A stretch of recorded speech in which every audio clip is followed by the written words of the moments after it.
In a city, no tree is accidental.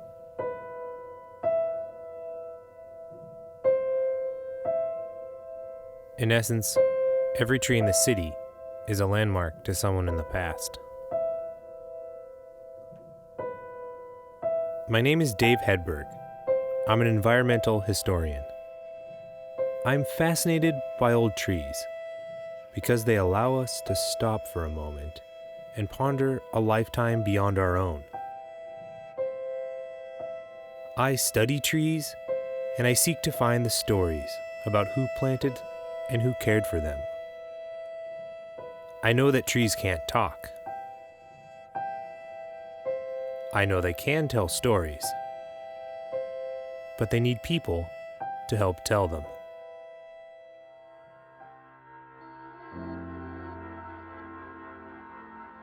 I never thought I'd be a tree historian.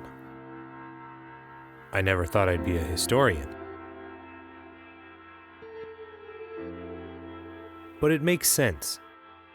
My parents met growing plants at a nursery outside of Portland.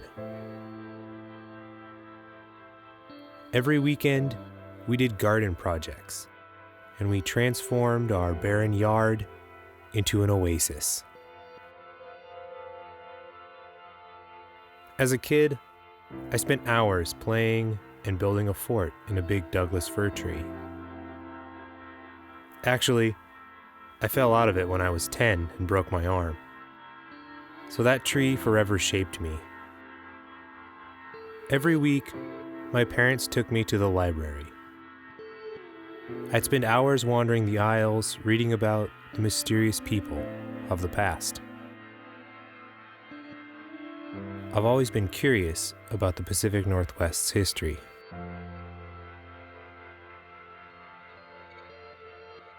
So today, I spend hours combing the shelves in the library. As I read, I often look outside at the trees.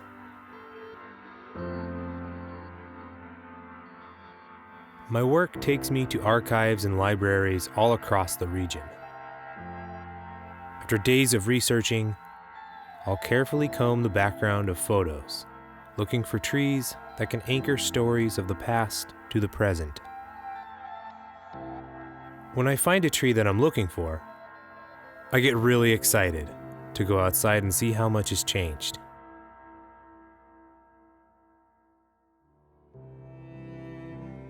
Because of this, I see history everywhere. It's a kind of living, evolving history.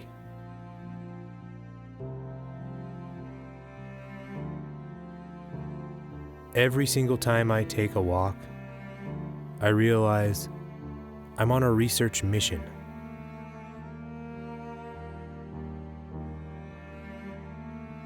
It's a really fun way to see the past. And it's become kind of my obsession.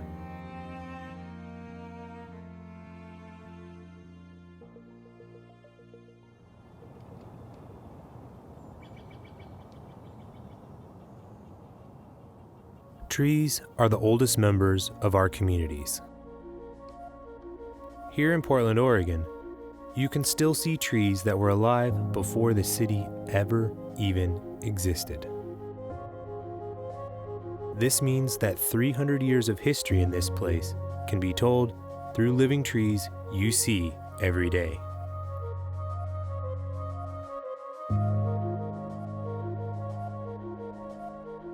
For thousands of years, indigenous peoples managed the forest here, building a complex and vibrant society.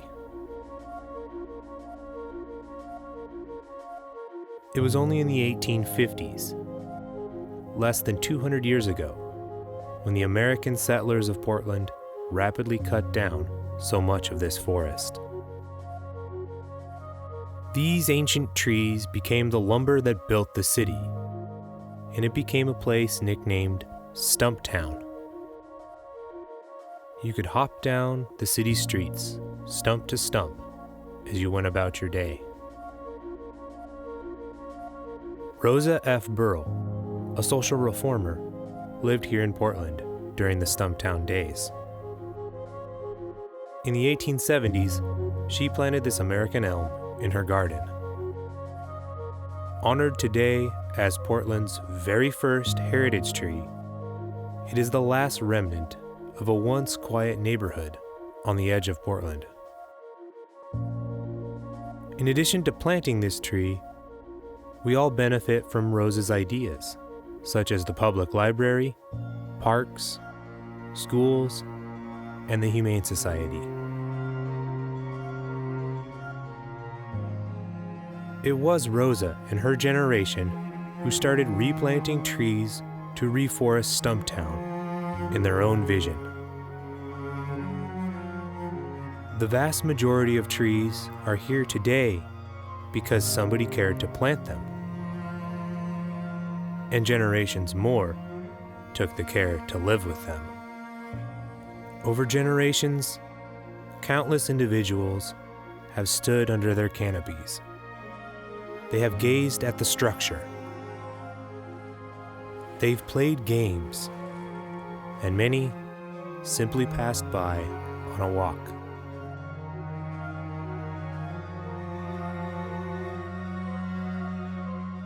So it's through Rosa's tree that we can see all trees in Portland.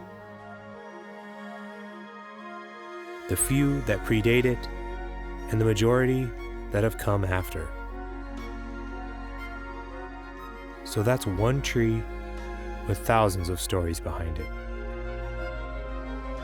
There are thousands of trees in this city, which means there are even more thousands of stories. So we not only live in an urban forest, we live in a forest of stories.